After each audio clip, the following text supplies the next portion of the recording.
Hello, folks. In this video, I'm going to talk to a friend of mine named Richard, and we've been friends for a while. And he lives in New Zealand, and we finally got around to having a discussion about a possible encounter that he had that involves a picture that was taken, and he showed those to me, and I am ready to get into this subject of possible Sasquatch activity in New Zealand.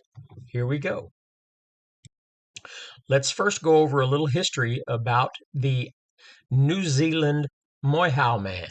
That would be the equivalent of the America's Sasquatch. This legend of this wild man is said to have originated from the north of the island in an area known as the Coromandel. This part of New Zealand is mountainous, and this would seem to provide the perfect habitat for the Moehau Man.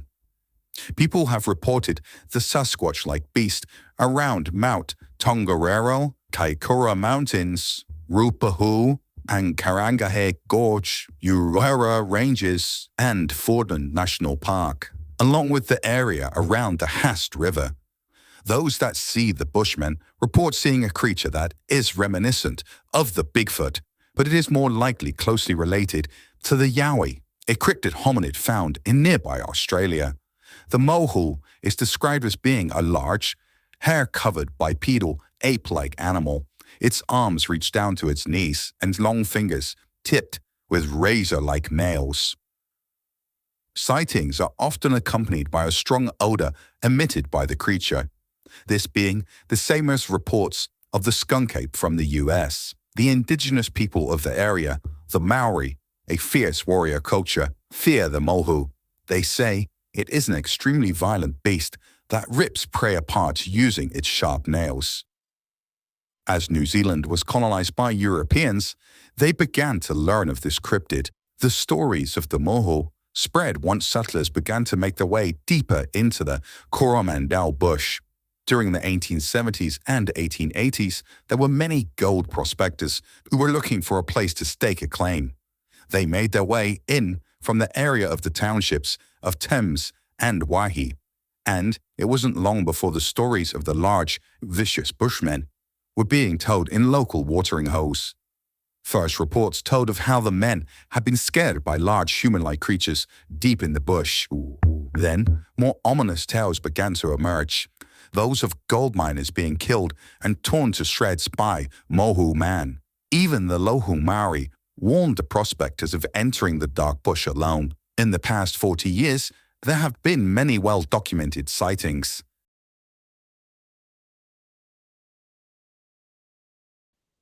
You look good, buddy. Thank you very much. It's good to see you finally. Good to see you. I think we did have a chat maybe a year ago. Yeah. I mean, we've known each other for I would say a couple of years now, and we've messaged each other a few times and had some chit chats that way.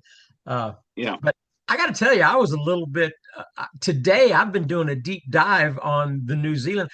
Even though you told me in the past about some things going on over there, I really did not understand the depth of how many sightings there are over there. I'm really amazed at this point. It's almost like going down a rabbit hole with all the sighting videos that I've watched today already. Oh, that's why I keep saying you need to come and lead the charge and be the team leader with maybe your friend from Wellington and get together, have some great coffee, and go out in the forest. Oh, you had me at great coffee, but but yeah, Yeah. no, I would bet you that Daniel Falconer would be keen on that. Uh, but yeah, I think he's in the Wellington area. Uh, Yeah, yeah, but so I actually went to a forest down there a while ago, and I might have sent you some photos, little glyphs and a footprint.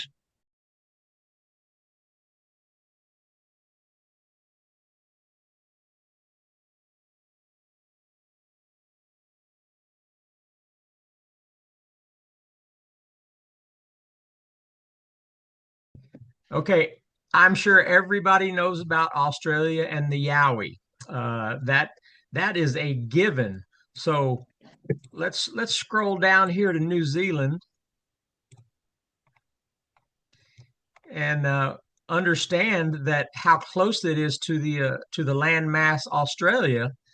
And I mean, it's easy to see that we're probably dealing with a similar being that has evolved along the same trajectory. However it got there, who knows? But it's so close to the mainland there that I would think that we're probably dealing with the same. Maybe it evolved along a little different line, but I could not believe that the indigenous population there had their own stories. It's pronounced Moehau. Moehau, Moehau. Yeah, Moehau Man. really not trying to convince anybody of anything. When I presented that story, I was just saying that this happened, and it may or may not have been something, but just the logic that I think about four different things happened within 15 or 20 minutes makes it a lot more powerful and convincing that it wasn't just coincidences. But first of all, I was going to mention that aside from Australia and New Zealand, you're probably aware that there's lots of stories like coming from Germany. I think there's a whole forest in Germany that's called something like the Wild Man Forest or something. There was a guy from America that lived there and had all sorts of stories, and also in Russia and China. So I think, and of course, India and the Himalayas, that it seems to be all around the world. Oh yeah, So I wouldn't be surprised. the almasty from Russia is for sure one of the staples of hominids. So in New Zealand, there's in different parts, there's large forests in the North and South Island. I'm in the North Island, and on the map, it all looks really tiny, but it's like a 10-hour drive from Wellington, which is you've actually focused on the South Island there, but if you go to the North Island, the one up above, Wellington, where your friend is right down the bottom, and where I am is it's like a 10-hour drive up to Auckland, but that's not. I'm still not in the top of the North Island, so you can drive another probably 6 hours north from where I am, just to give you an idea of top to bottom how big it is. But there's large forests all over the place in both islands. Did you want me to mention a couple of names of forests? Sure. I mean, you give whatever you're comfortable to give. Okay. Well, actually, being comfortable, I was going to say, if you don't mind, I didn't really want to say the exact location of where I had my encounter. And I guess in a way it doesn't matter because the whole area was logged. It was a pine forest in Auckland. But in Auckland, the main big forest, I suppose, would be the Waitakere Ranges or the Waitakere Forest, which is where I live. I live on the edge of the Waitakeres. But where I had my possible encounter was maybe 30 or 40 minutes away in a pine forest. Anyone that lives here would probably figure that out pretty quickly where I'm talking about. But I guess I'm just always trying to be respectful to the Sure. forest folk, as we might call them. And my agenda isn't to go in and just personally, I'm not really interested in going and trying to get photographs and researching. All I'm interested in is having a personal encounter myself. Well, that's wonderful. So I try to keep it a bit quiet if things anything ever happened to me, but you never know. I'd probably be so excited I'd be blabbing it to everybody. You actually have a YouTube channel, right? Called The Renaissance Man? No, that's a guy in Canada, in Vancouver. His name's Jason, and I went there. It's a long story, I guess. I'll just explain. I grew up in Vancouver from the age of 1 or 2 until I was 12. So that's how I always had Sasquatch or Bigfoot in the back of my mind, that it was around, because I remember going, my parents taking us for Sunday drives, and there'd literally be life-size road signs saying "Beware of Sasquatch," and it was kind of with the Sasquatch typical shape with its arms moving and walking. And as a little kid, that was really amazing to see that. So I always had it in my head that they were around. But then we've been in New Zealand since I was 12. Um, but I always wanted to go back. So a couple of years ago, I connected with this guy who had a YouTube channel, Jason, the Renaissance Man, and ended up going and staying for a couple of weeks, I think. And we went camping in Sasquatch Provincial Park, which is right next to Harrison Hot Springs. I think Oh, I've good area. got the t-shirt on right now. Great area. And so that's how I had a connection with the Renaissance Man channel. It's a Uh, really, really great little town. It's like a little lakeside town, and I guess when it's not holiday season, it's probably fairly quiet. But it's like a real. I think I went there as a kid. It's like a really good, even if you're not into Sasquatch, and if you can find accommodation there. I really enjoyed the town. yeah, Um, that's an extremely long lake. I mean, it's like what, 50 miles long or something like that. oh yeah, it just looked huge. So let's get back to New Zealand, and before we get into what happened to you and your friend, uh, what is the history of the the Maori? Is that the indigenous people's names? That's right. Yeah, And or Maori. so what's the lore and the storyline of them talking about the Moehau Man? Moehau. Yeah, I would think.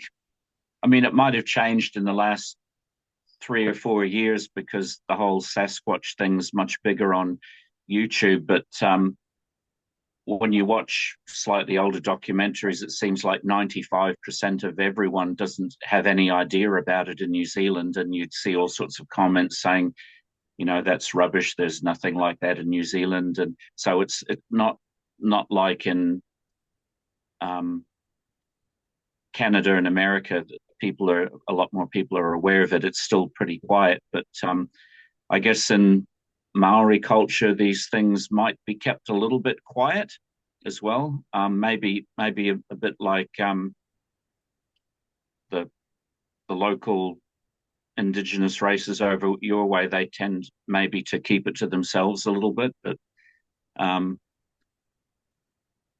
and I'm not, like I say, I'm not really a researcher, but when I've read about it, it said, I've read about maybe in the 1800s. I think there was when the British colonists came here. I think I read a story that there was a lady in a cabin and she had her head torn off, and they put it down to that. But they also said at one point, as a what's the word, skeptic, they reckoned that there was a circus or maybe a gorilla that had escaped, and they were trying to put it down to that. Mm. Coming up with a story, I'm guessing, but yeah, there are a few, but they sounded in New Zealand, the Sasquatch or Moehau Man sounded more ferocious. There was descriptions that they had big claws and they would kill and eat people, I think. Um, but then other skeptics would say, oh, somebody just made that story up so the children wouldn't go out into the forest and get lost and that sort of thing. Um, so there is a Mount Moehau, which I've been to in Coromandel. There's like a Coromandel forest, and um, it's amazing. You read about it, and I think it was about a 5-hour drive for us, and we got there, and the entire the entire mountain, when we went up the west side of it for miles and miles, it was all private property with different farms. So we spent half a day just trying to get to it, and we couldn't get to it because it was all private property. So the next day we drove kind of across the peninsula, because it's kind of on a peninsula, a narrow peninsula, and drove for an hour and went to the east side of the mountain, and eventually found a track that that goes up it. And it was interesting. It was like a cheap horror movie when we went there. We went to the town of Coromandel to begin with, which is maybe an hour or so from there. And we were in a visitor center, and there were these old folks that ran it, very friendly and relaxed. And I said, we want to go hiking up in Mount Moehau. And they all looked kind of shocked. And they said, oh, you don't go there. No, nobody goes there. And I said, oh, we just want to go for a hike. And then we went to the motel where we were staying. And the guy that ran the motel had like a gravelly voice, like his larynx had been torn out. And he looked horrified. He said, oh, you don't want to go there, mate. Nobody goes there. And we said, oh, we just want to go for a hike. And he said, well, there was people that had been up there a few years ago and disappeared and never came back. Anyway, it was just funny, that response that both groups of people had. I think at the top of the mountain, there's supposed to be maybe like a sacred Maori burial site, something like that. So I think they call it tapu here. You don't go there, but like I say, there was a track going all up the hill. And Well, I would like to tell people that from what I was looking at about New Zealand, there was a time when uh, a lot of the island, almost like they catered to a flightless bird system of what lived there, and there was moa. an emu-like bird called the moa, which was like Yeah. 9 or 10 foot tall, or even bigger, a flightless bird that filled the island up, and of course, became extinct over time with the introduction of modern man in the area, or even indigenous people. Uh, so. Uh, Other flightless birds are there. I think the one that's left now is like the kiwi. Yeah. Yeah. So you've got that type of animal and birds on this type of. So with the parallel next to Australia, and apparently I think the Yowie seems to be a more aggressive type biped from what I understand. So let's just say we have something similar going on here.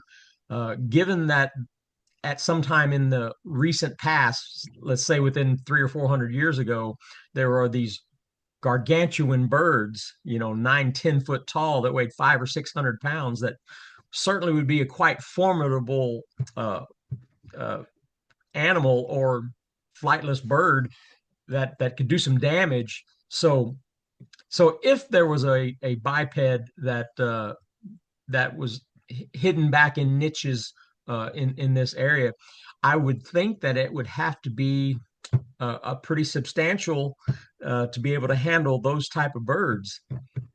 In Australia, they have the yowies, which are regularly seen. And there's another cryptid called a bunyip, which is like hangs around in marshes and swamps, and it said it was like a cross between a dog and a seal. But this is all coming from Aboriginal culture, I would think. Yeah. I don't know if they're seen very much, but I mean, when you're in Australia, almost Well, everything's there trying to kill you. There's crocodiles and there's numerous poisonous snakes and poisonous spiders. And I've been over there a couple of times, and even in little towns, there's like 3 or 4 foot long lizards just strolling around in the bushes on the edge of town or under buildings. And wow. Well, when it comes to Americas, we rely heavily on the Native American views on Sasquatch. It's heavy in their vernacular, and almost every tribe has had storylines that involved Sasquatch, brother of the woods, those type of beings, but they treated them as a people. And so if we can count on that being correct, and me having my own sightings, why I certainly believe it now. If I didn't quite believe it before I had a sighting, I certainly believe it after, because they are there.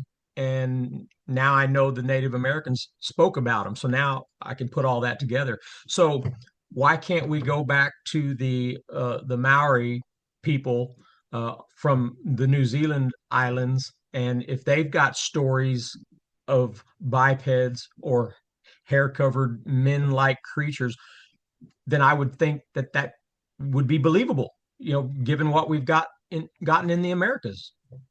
Yeah, well, like I say, it seems to be all over the world, and from a perspective of um, Native Americans, and it was all about the environment and in their culture, the protector of the forest, and they consider them definitely a people like their older protective brother that and going back hundreds or thousands of years. And if you see one, it's generally because they're allowing you to see them, although obviously people stumble into them sometimes, and the Sasquatch and the human look shocked. But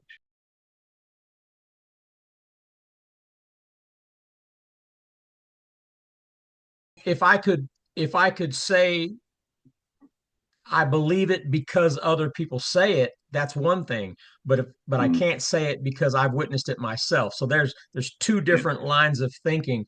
There are a lot of stories out there along that lines. So that I can't argue with.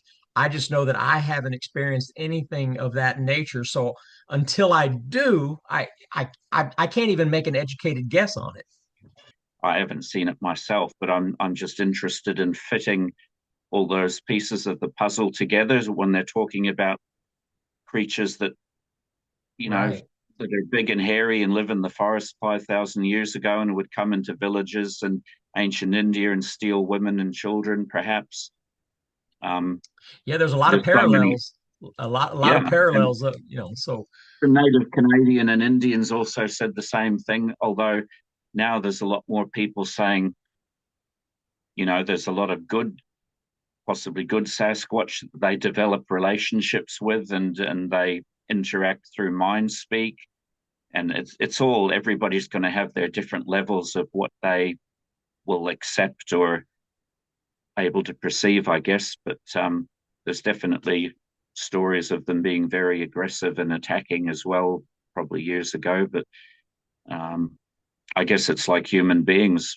We all look a bit different depending on what country we're from, and some are really evil bastards, and others are very kind and helpful. So it kind of makes sense that it's the same with them. We live on the edge of the forest in the Waitakere, so it becomes like a different place in the summer. In the winter, it's like a rainforest, so there's a lot of rain and everything's a bit green and like green moss and gets a bit depressing, but it's fantastic in the summer. So what happened with my little encounter was that so it was probably maybe 4 to 5 years ago now, so I'll have to get my mind thinking back, but somehow or other, I think I actually went there looking for an encounter. And most of the forest locally or all over New Zealand, the native forest is very, very dense with a lot of fern. And actually, I can show you out the window if you can see. wow, So that's pretty dense. we're yeah we're surrounded by that, and in a lot of places you couldn't even walk through it.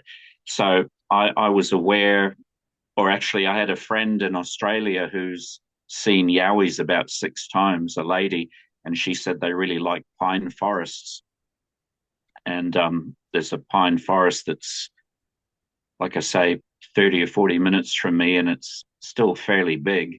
I mean, nothing compared to what you're used to, but somehow I was just drawn there. And I think I went there once with my wife first, and I thought I heard a tree knock.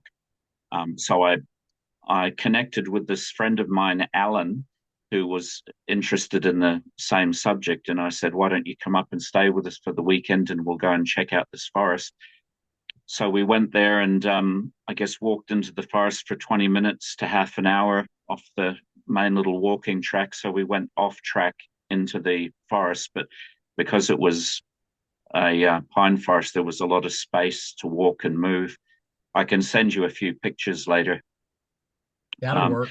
so within 20 minutes, we saw lots of um, like TP type structures and a lot of X and cross structures where you'd get maybe 5 or 6 sticks that all met exactly at a point in the middle that there's no way they could have just landed there and fallen out of the trees, because there'd always be like an X or a point where not just 2 sticks, but maybe 4 sticks would all meet. And I'm well aware, maybe kids or Boy Scouts or people put these up, but there was a lot of them. So that was the first clue. And then we went deeper, a little bit deeper, and we found this area, I guess the size of a large room, and there were sticks all over the place that had been forcibly pushed into the ground, and they were about 3 inches thick and maybe 3 feet long. And, we pulled a couple of them out to check they weren't just trees growing out, but it was obvious they were all on a 45-degree angle, all about 3 feet long, and they'd been pushed maybe 5 inches into the ground.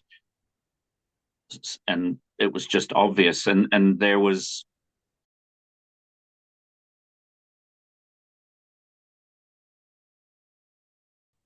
a real, to me, there was a real atmosphere, like an ethereal, funny atmosphere there, like something was going on. So the next thing, I started having a 10-minute, very deep philosophical discussion with my friend Alan about the Vedas of India, which is just something I'm interested in because it connects all this.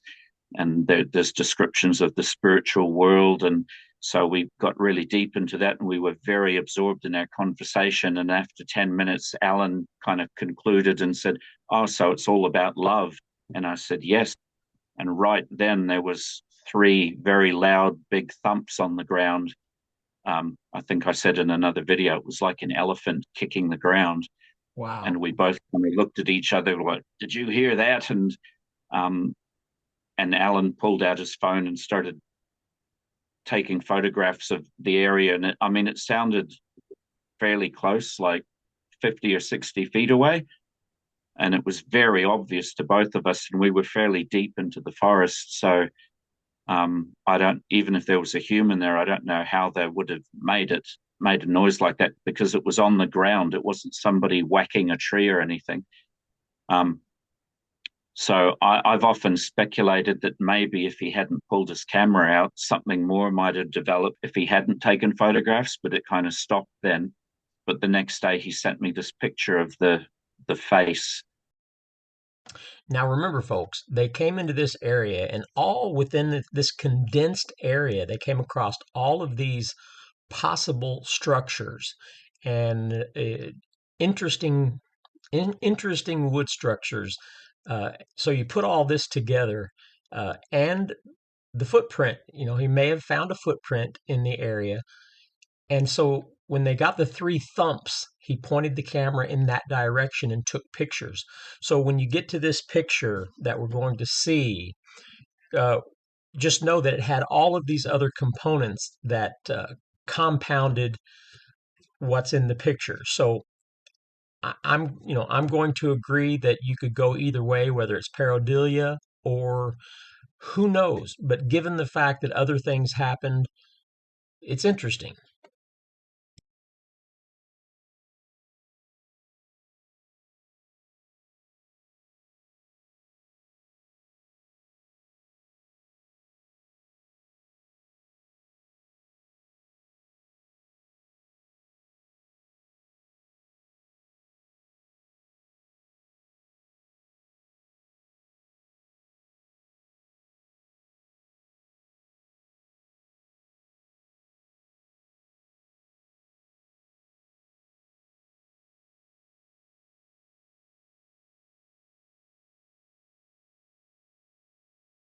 Maybe all of those things can be explained, and maybe it was nothing. But just my point is always that all of that, the structures, and then the sticks at 45-degree angle, and the big thumps, and then the face, all within a short time, it kind of adds strength to the fact that maybe something happened.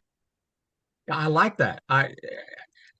For myself, Of course, I've seen the pictures. I saw the pictures of the tree structures that you were talking about, and I'm going to show those. I'm going to put those pictures in so that everybody can see them, and also the face that was observed in one of the pictures that his friend took of the area, right at the same time or right immediately after the thumps were heard, which was very close to them. So you have these layers of things that are happening. Uh, of course I can't answer any of the, like when you guys were uh 10 or 15 minutes into a heavy discussion about uh love, and just the cohesiveness and all. There's really a different ambiance when your mind is thinking along those lines rather than other things. So could that have played a role in that, if it's something that's Yeah. intuitive enough to what you guys were doing? And it could be. It sure sounds that way. And for him to be able to snap a picture, and I'm going to show the picture for everyone to see. I've looked at the picture, and it certainly, you can say, that the answer can be ambiguous, that you can go one way or the other. If you think, if you think pareidolia is a thing, then you can lean in that direction. But there was some clarity to that. It was in a position like it was behind something, kind of peeking over, and it has some good structure to it. And given the fact that all of these other things happen in the same time frame, I'm going to lean. I like it. I think it's a pretty good one. But like I said, there's people that can go either way with it. But given the circumstances of everything else that was involved, Mm. I don't know, man.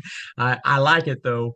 I think most people will agree that it's to have all of these things happen at the same time is going to be, in each one builds up the other. So Yeah, I think probably 90% of people that have seen that picture said, "Oh, yeah, there's a face there." I mean, I've shown it to one or two people, just friends, and they look almost shocked and horrified. And oh my God, you're right, there is a face. And probably 10% of people say, "Oh, it's just part of the tree." But if I look at it, I can't actually imagine that it is part of the tree. I'm trying to get my head around, oh, maybe, maybe it is just bits of the tree or something, but I can't see that. I mean, it doesn't look like a perfect face either, but I think it's a real, I guess, for me to have integrity, it's always important with these things that I always look at it as that we have a very limited intelligence, and our vision and our hearing, it's all limited to certain frequencies, and we can only see certain colors in our eyes are limited, our intelligence and mind is limited to our own um, experiences that we've had. But to really have integrity, that probably holds up science a lot, that people think, oh, that's impossible, so we won't even go there.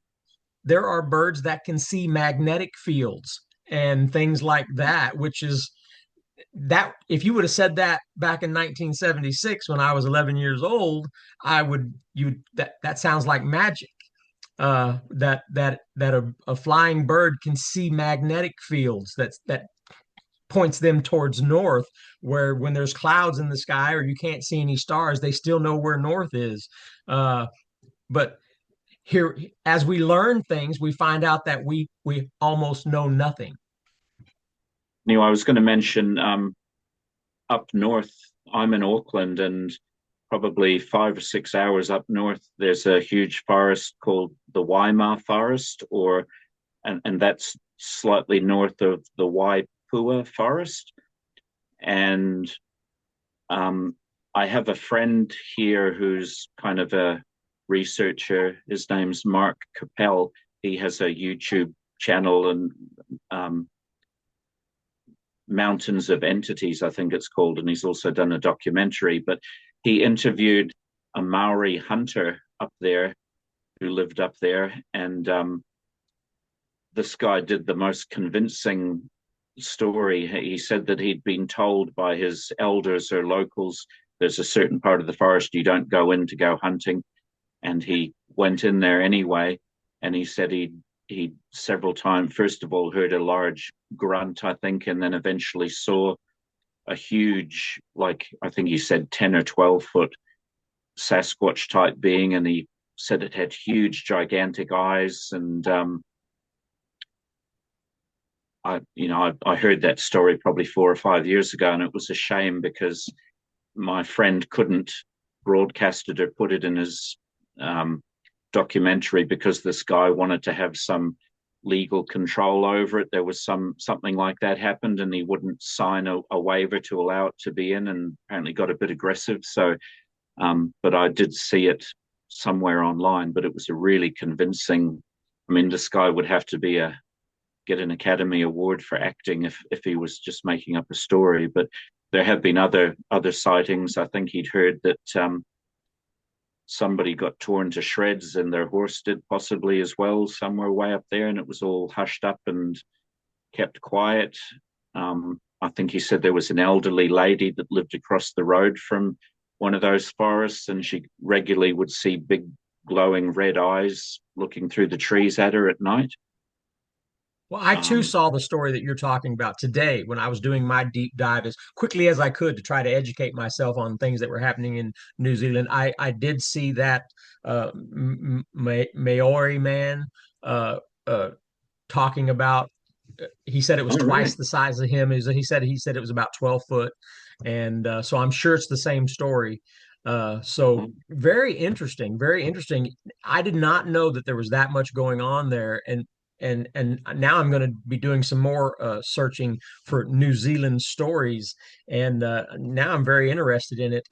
You can tell that you're a kind gentleman. You can tell that you're very nature centered, and I think that really adds to you know I think that's how people should be, and I wish I Thank was you. more like that. I'm a little hard headed, uh, but I'm trying to get more, nature centered. I think that's an important way to be when you're out there. I think it will enhance, things happening for you if they can read who you are as a person. I think that's always worked for me, but I need to be more that way than the hard-headed guy that I am. So, I always say it's a great hobby to have. It sure beats watching cricket, which is popular over here. oh, I hear you, buddy. I hear you, buddy. There's a couple of sports like that over here that I just can't watch. So, uh, but man, Richard, it's been really nice to talk to you. Like I said, I've known You you for a too. couple of years now, and I'm glad we had this interview. I think there's really something going on over there in New Zealand as well as Australia. I need to talk to somebody over in Australia. I'd like to get some Yowie stories, but maybe you can Oh, hook me up with somebody over there. I was just going to say quickly before you wind up. I always assume everyone's just going to ridicule me, and often if I've got a room full of friends, people will sort of look at me sideways and start laughing. But I mentioned it to a lady who came over to visit from Murwillumbah in Australia, a little town near a big forest. And she just casually said, "Oh yeah, my son was up in forgotten the name, but a local forest, and he said he just looked up a track, and there was like a big 8 foot hairy man there." And she just casually said it like it was nothing. And then there was another lady who's probably in her 70s now that we know, and I mentioned it too, and I thought she'd roll her eyes at me, and she said, "Well, actually, I grew up in Canada, and my parents were old hippies, and we lived in a big tent, but at one point we were in a cabin. And when I was a teenager, the whole family left me alone in this cabin." And she said, "I saw a giant white hairy thing being run by and slapped the side of the cabin, and it made the whole cabin shake, and it did it several times." And she said, "I could just see out the window this large white hairy being."